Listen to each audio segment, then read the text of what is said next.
그리고 지금 나오고 있는 호카나 온러닝 같은 다른 러닝화에 비해서는 이 신제품의 뭐 기능이나 아니면 디자인 이런 면에서 좀 소비자들의 만족도를 많이 끌고 있지 못하다, 뭐 이런 지적들이 있어서 좀 제가 살펴보니까 뭐 이렇게 가벼워서 좀 착화감이 상대적으로 좀 좋아 보이는 제품들이 많이 깔려있긴 하거든요. 제가 지금 오늘 온러닝을 신고 왔는데 뭐 이거 제가 신어봐야 될 것 같긴 한데, 일단 이렇게 디자인상으로만 봤을 때도 물론 이제 다 선호하는 게 취향이 다르다 보니까 뭐 제 모두의 뭐 취향을 대변할 수는 없지만 썩 이렇게 사고 싶게 만드는 혁신적인 뭐 그런 기능이나 디자인적으로 좀 확 끌린다, 뭐 이런 마음이 들진 않는 것 같아요.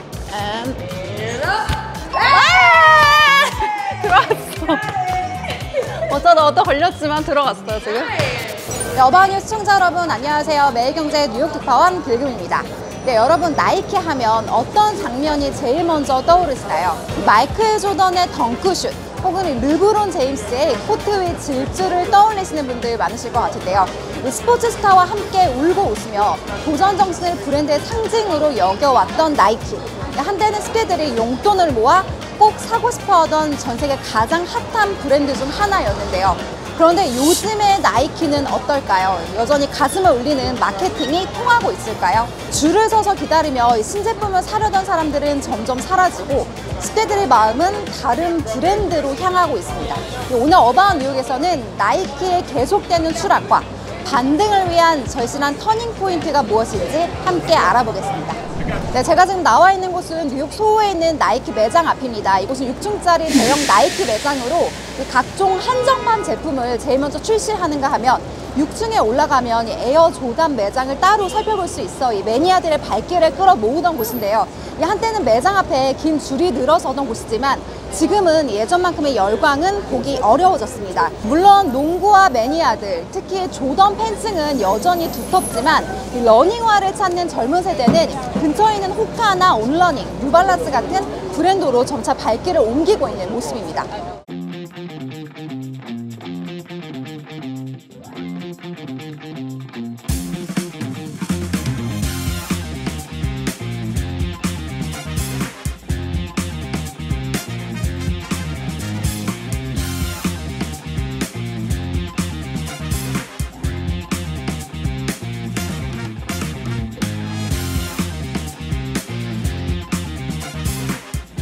아까 6층이라고 했었는데 실제로 들어와 보니까 매장은 5층까지인 것 같습니다. 5층에 에어 조던 매장이 있는 것 같고, 올라가기 전에 지금 약간 밑에 층에 있는 신제품들 살펴보고 있는데, 실제로 나이키도 계속해서 이 러닝 문화가 좀 계속해서 확산되다 보니까 이 러닝화 같은 신제품을 계속해서 내놓고는 있는데, 제가 오기 전에 좀 찾아보니까 신제품을 많이 만들고는 있지만 여전히 그 스테디셀러에 비해서, 그리고 지금 나오고 있는 호카나 온러닝 같은 다른 러닝화에 비해서는 이 신제품의 뭐 기능이나 아니면 디자인 이런 면에서 좀 소비자들의 만족도를 많이 끌고 있지 못하다, 뭐 이런 지적들이 있어서 제가 살펴보니까 뭐 이렇게 가벼워서 좀 착화감이 상대적으로 좀 좋아 보이는 제품들이 많이 깔려있긴 하거든요. 제가 지금 오늘 온러닝을 신고 왔는데 뭐 이거 제가 신어봐야 될 것 같긴 한데, 일단 이렇게 디자인상으로만 봤을 때도 물론 이제 다 선호하는 게 취향이 다르다 보니까 뭐 제 모두의 뭐 취향을 대변할 수는 없지만 썩 이렇게 사고 싶게 만드는 혁신적인 뭐 그런 기능이나 디자인적으로 좀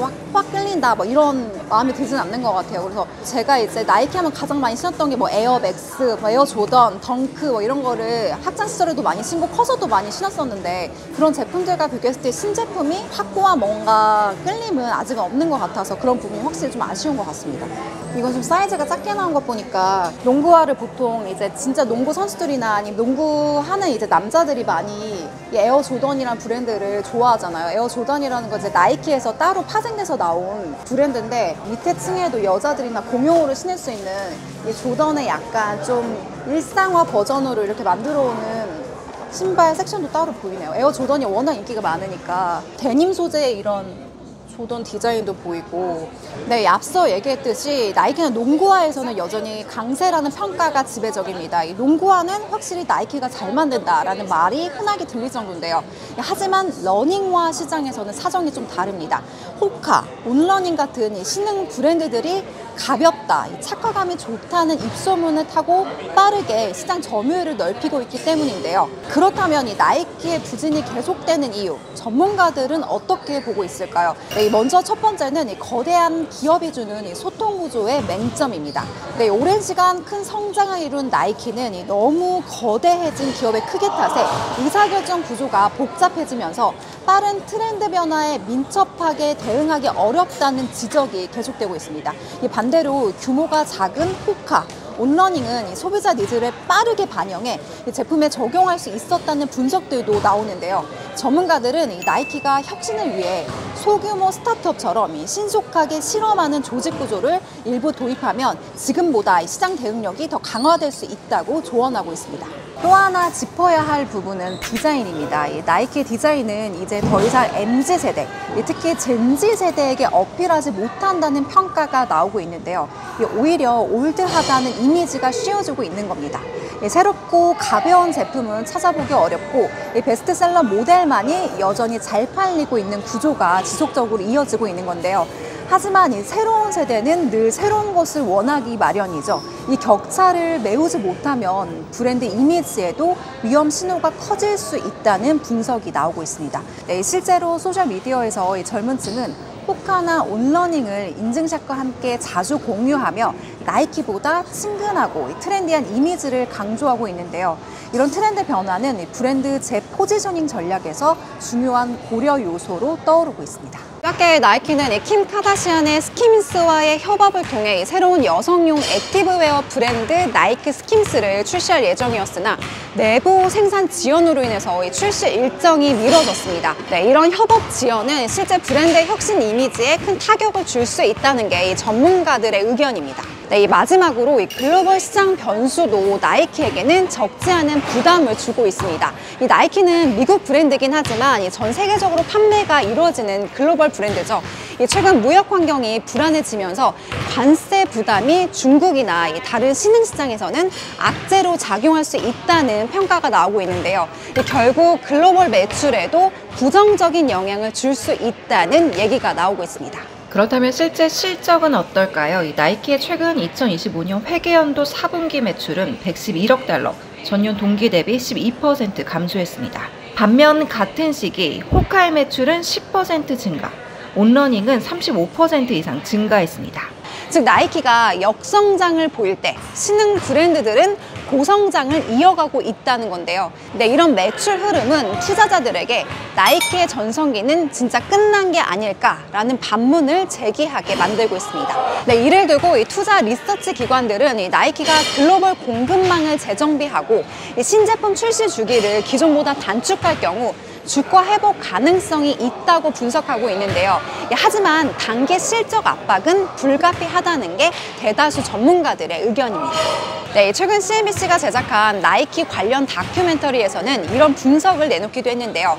한때 도전 정신과 스토리텔링 마케팅으로 소비자를 사로잡았던 나이키가 지금은 그 전략이 예전처럼 강력하게 통하지 않는다고 말했습니다.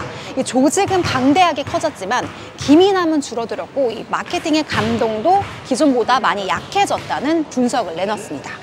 네, 그렇다면 투자 전문가들의 의견은 어떨까요? 이런 위기에도 최근 투자 전문가들은 나이키의 주가 회복 가능성에 대해 일단은 긍정적인 전망을 내놓고 있습니다. 이 TD 코엔의 존 커넌 애널리스트는 나이키의 주가를 매수로 상향 조정하며 CEO 엘리엇 힐의 전략이 효과를 보고 있다고 평가했습니다. 그는 최근 들어서 이 나이키에 대한 소비자 관심이 계속해서 조금씩 증가하고 있고 나이키의 전략적 전환이 긍정적인 영향을 미치고 있다고 분석했습니다. 네, 또한 제프리스는 이 나이키의 주식을 적극적으로 매수하라는 권고를 하면서 이 주가가 40% 이상 상승할 수 있다고 전망을 내놨는데요. 이들은 이 나이키의 전략적 재정비와 혁신적인 제품 출시가 긍정적인 영향을 미칠 것으로 예상하기도 했습니다. 그러나 일부 분석가들은 이 단기적인 리스크를 지적하고 있는데요. 예를 들면 한 분석가는 나이키의 주가가 단기적으로 하락할 수 있다고 경고하고 있으며 투자자들에게 계속해서 신중한 접근을 권고하고 있는 상태입니다. 네, 그렇다면 마지막으로 이 투자자 시점에서 이 나이키 투자를 위해 체크해야 할 리스크와 기회에는 어떤 것들이 있는지 저희가 좀 살펴봐야 될 것 같은데요. 먼저 이 단기적인 리스크부터 살펴봐야겠습니다. 첫 번째는 매출 하락입니다. 신제품 판매 부진과 이 소비자 이탈이 당장의 실적 압박으로 작용하고 있습니다. 두 번째는 글로벌 변수입니다. 관세와 이 환율 같은 외부 요인들이 단기적으로는 이 매출과 이익에 타격을 줄 수밖에 없습니다. 근데 여기에 추가로 디지털 경쟁력 부재도 계속해서 언급되고 있는데요. 경쟁 브랜드들은 앱과 소셜 미디어를 활용해서 이 소비자 경험을 강화하고 있는 반면에 나이키는 아직 일부 한정판 제품 중심으로만 이 디지털 전략을 운영 중인 상황입니다. 네, 이제 중기적인 기회도 함께 알아보겠습니다. 이 중기적인 기회로는 첫째, 디자인과 제품 혁신 회복입니다.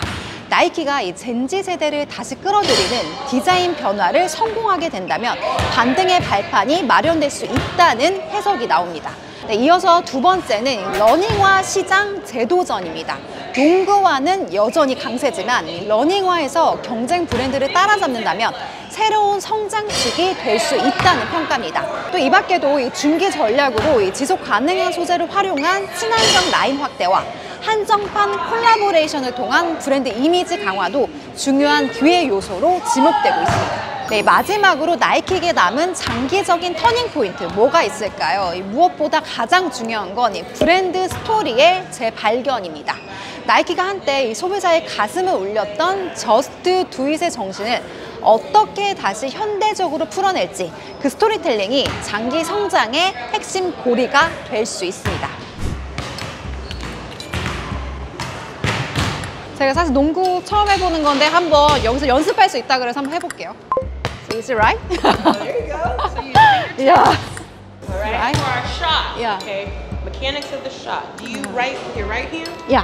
Okay. So I got our hand like this. Yeah. Okay. Got the hand. Now your fingertips want to be on the laces here, okay. and your left hand's gonna be on the Okay. side. Okay. So let's put our feet Feet. next to each other. Perfect. Yeah. Yeah. We're gonna bend the knees. Knee. And the arm's gonna stay here, and we're gonna go up, flick the wrist. Okay. So bend up, flick the wrist. 오. Yeah. So I'm gonna step in this right here. There we go. Okay. So right in here. And And knees down. then up And and over. hop. Okay. That was good. The mechanics are there. Okay. Take some practice. Get a little more familiar with how the ball feels. Okay. That's a good one. Okay. Put our So fingertips ready. down. Good. And And up. 들어갔어. 어쩌다 걸렸지만 들어갔어요 지금. Nice. All about keeping the ball stable in your hand. You know, making sure you have a good grip on it. Yeah. Yeah. The ball wants to 오, be 이거 like 신기해. part of your body. 와우. 일단 공이랑 많이 친해져야 된대요. 친해져야지 잘 넣을 수 있다고. 공이랑 친해지는 시간은 손에서 익숙해지는데 시간이 오래 걸린다고. So what I'm gonna have you come over here. Here? We're gonna practice our form again. Okay? Yeah. So this time we're just gonna do just one hand. Yeah. So just the right One, hand. yeah. Good, like this. Flip it over. 아, 오케이. Make that Here, L. here? Good. Yeah. Now I want you to aim for that corner, the top corner. Ah, top okay? corner. Yeah, top corner. Want me to show you first? 야, Okay, so we're gonna stand here. Here. 야. Top corner. 아, 와우. Oh, backboard. Use the 어떻게 backboard. 하셨지? 오케이. And Knees down, down. up. 아, That was good. That was good. 잘 안 되는데? 15. All right. 오케이, 오케이. 오케이. One more time. Knees Yeah. down.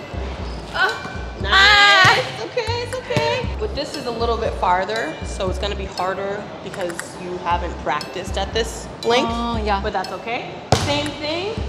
Hand on the Hand laces on the right here. here. Yeah. And you want, you know, before you were kind of holding it like this. 아, 야, 오케이. You want your hand to be a little more relaxed. Ah, okay. Yeah. Okay. So same thing. Same the L shape. Hand on the side for 아, support. 오케이. Bend up. Okay. 와우. Yes. 일단 여기 라인 잡고. 네, 여러분 오늘은 나이키의 추락과 다시 반등하기 위한 조건들을 함께 살펴봤습니다. 이 베스트셀러 모델만으로는 세대 교체를 이겨낼 수 없습니다. 빠른 트렌드 대응, 신제품 혁신, 그리고 감동을 주는 브랜드 스토리까지 이 세 가지가 다시 만나야만 나이키는 제2의 전성기를 맞을 수 있을 거라는 분석인데요. 네, 여러분들은 어떻게 생각하시나요? 이 나이키가 다시 도약할 수 있을까요? 아니면 새로운 브랜드들에게 계속해서 자리를 내어줄까요? 어바웃뉴 오늘 준비한 소식은 여기까지입니다. 오늘 영상 재밌게 보셨다면 좋아요와 댓글, 구독, 알림 설정까지 함께 부탁드리겠습니다. 감사합니다.